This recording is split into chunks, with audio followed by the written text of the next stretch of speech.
Hi guys, Mr. Cho is here again today. Today we're talking about chapters 29 through 30. So we are super close to the end of the book, but there is still a lot going on. And we are going to talk about, first of all, what's happening, because it can be kind of confusing here. And then also we're going to talk about why it's so incredibly important that you understand what's going on in these chapters. All right, so first of all, we're just going to make sure we're all on the same page with what happens.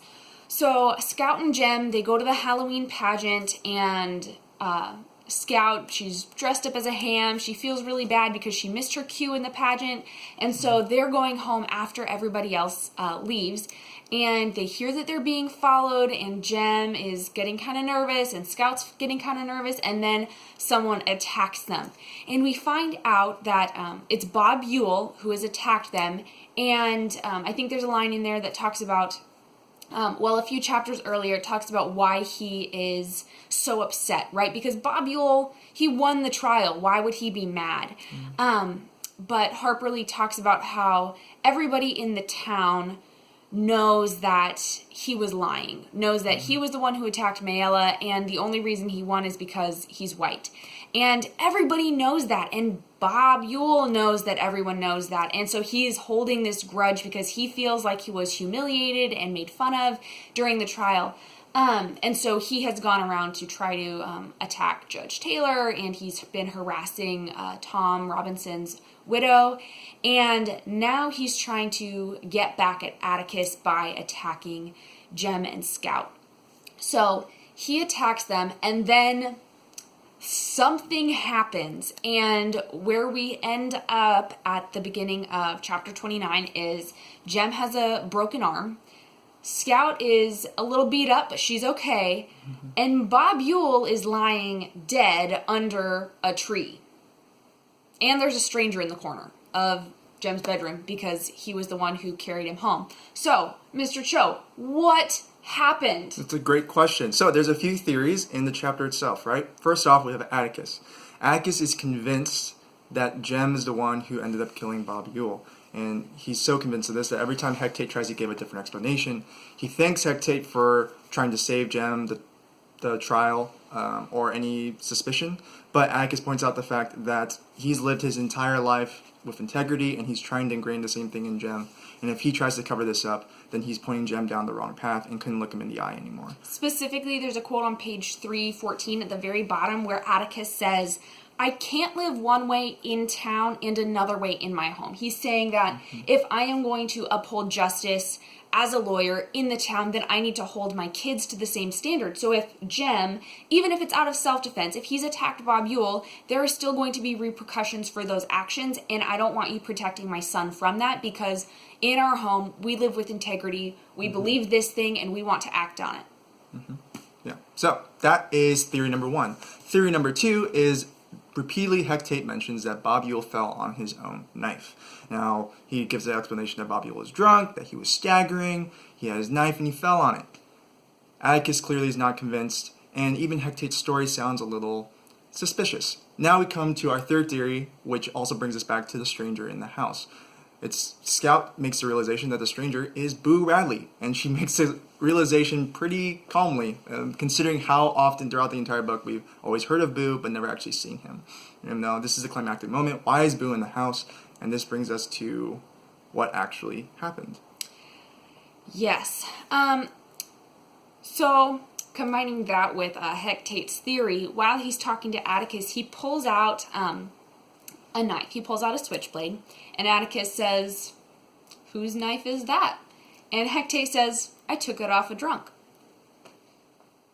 Bob Ewell is often drunk, and we know that he was drunk at this point, and we know that Bob Ewell was stabbed with a kitchen knife, and it seems slightly odd that Bob Ewell would have tried to attack two kids with a kitchen knife, right? A kitchen knife is something that you see something happening outside your house, you grab the first thing you find, which is a kitchen knife, and then you go to help the kids who are being attacked outside your house. What house were they attacked outside, Mr. Cho? I think they were near the Radley house, if I'm not mistaken. Was it? All right, so you have Boo Radley, who has somehow managed to rescue the kids from this situation, and Atticus is still so convinced that it's Jem. That's all that he sees. But Hecate, his idea is, it doesn't. There comes a point when it might not even matter who killed Bob Ewell. Do you want to? Yes, so this actually brings to one of the major themes of the book, which is standing up for what you think is right. Now, obviously, Atticus has always been a great example of this, and even in this moment, he's trying to do what's right by Jem and by everyone else by saying, if Jem did it, he needs to stand trial, and he needs, even if he's innocent, or even if he had a good reason, he still needs to suffer the repercussions of that. Hecate, though he is lying, he's also doing what he thinks is right, and that's by protecting someone else who is deserving of being protected. Hecate has a great line where he says, if there's a black boy dead for no reason, and the man responsible for it's dead. So basically, in Hecate's mind, Tom Robinson was senselessly killed, and Bob Ewell is the reason for that. Bob Ewell is now dead, and in Hecate's mind, everyone who deserved punishment is punished, and no one else should have to suffer for that. Even if that means that Boo Radley, the one who actually killed Bob Ewell, is spared a public trial because that way he's protected, which brings us to Scout's line. So, obviously, Atticus, he is really struggling to understand this, which might seem kind of odd, but we come back to our idea of innocence versus prejudice. And maybe in this case, we could think about it as a blind spot, right? And we've talked about innocence in a lot of different ways, but one of those ways is just the innocence of being a child, and how sometimes when you don't have as much life behind you, sometimes it's easier to see certain things because you haven't developed such strong blind spots. And one of Atticus's blind spots is this idea of legal justice in all situations, and he gets this idea in his head, and he thinks that he has to draw it out to its full conclusion. Jem killed Bob Ewell, even though that's pretty much impossible to do as a kid with a broken arm in the dark. That's hard, right? But it's Scout, she gets it right away.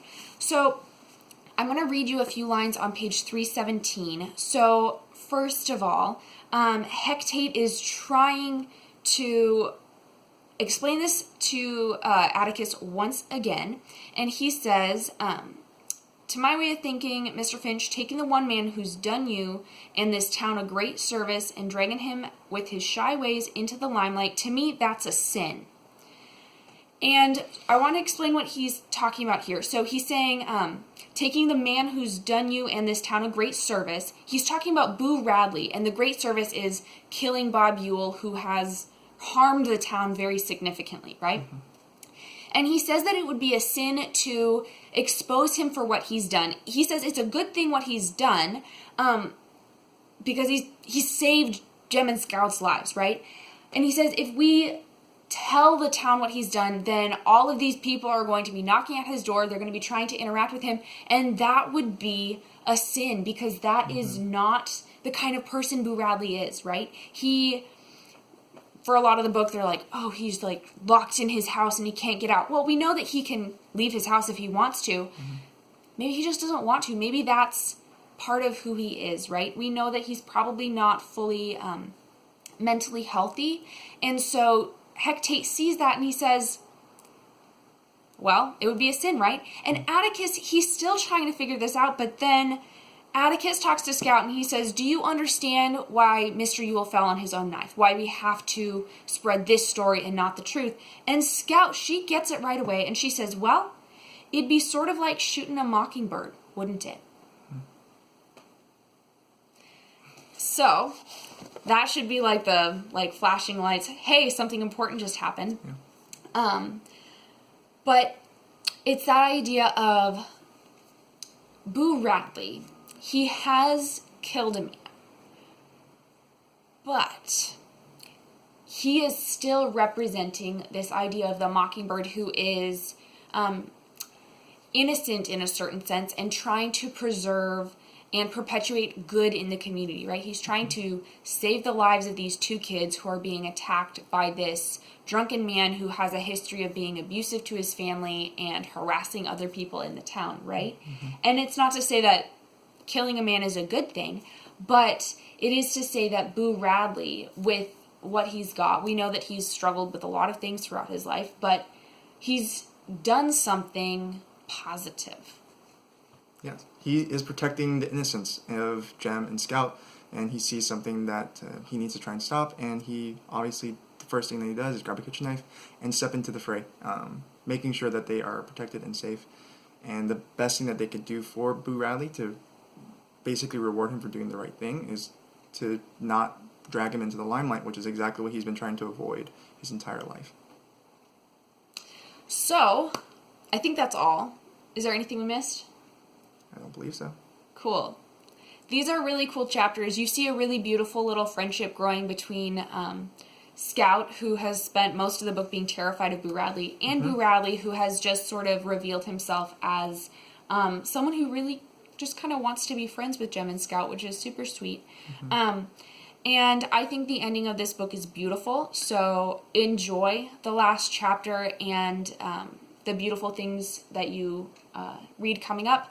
Keep a lookout for that idea of not judging a book by its cover, stepping into someone else's skin, walking around in it, seeing things from other people's perspective. Just because it's the last chapter doesn't mean that there aren't themes and important things going on in there. Real quickly, I want to see, those of you who watched to the end of this video will be rewarded. I want to draw your attention to the symbolism page because I realized that a lot of you, when I did the video back in like chapters 10 and 11 about symbolism, I gave you the 3 people who sort of embody the Mockingbird. There are more than these 3 people, but 3 people to especially look out for. And a lot of you, here, can you see this? Yes, you can. A lot of you put the 3 people in here where you're supposed to put Tom Robinson, Atticus, and Boo Radley. They're each one of the blanks. So if you did it wrong, fix it. And if you did it right, that's awesome. I realized that maybe the way that I wrote it on the slide might not have been super clear, or maybe you didn't watch it closely. I don't know. Might be my bad, might be your bad, but just make sure that that's there because it'll make so much more sense if you do it like this. So on that note, we hope you have a great rest of your day. We miss seeing your faces. I miss seeing your faces. He misses the few of you he's met. But yeah, hang in there, guys.